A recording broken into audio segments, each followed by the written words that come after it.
Novza metro atrofidan uy qidirgan yurtdoshlarimiz uchun bugun bizlar bilan Chilonzor tuman 5-kvartalda joylashgan 3 xona qishli domimizni birgalikda ko'rib chiqamiz. Bu ko'rib turganlaringiz uyimiz birinchi xonamiz. Mehmonxona, o'zining yumshoq mebellari, televizor podstavkalari bilan ko'rib turganlaringdek.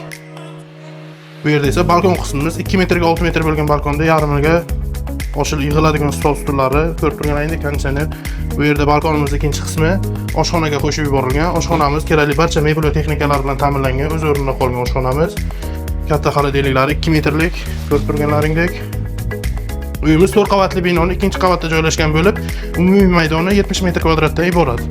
Xonalarimiz alohida. Bu yerda esa bolalar xonasi, ko'rib turganlaringdek bir kishilik kravatlar, bu yerda ham konditsionerlarimiz mavjud.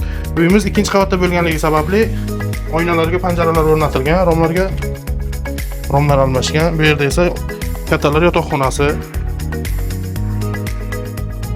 Ko'rib turganlaringdek Glavniy eshikdan kirib kelish, stroyniy shkaflari o'zini va sanuzel qismimiz. Uyimiz g'ishli dom bo'lganligi sababli sanuzelimiz birgalikda joylashgan bo'ladi.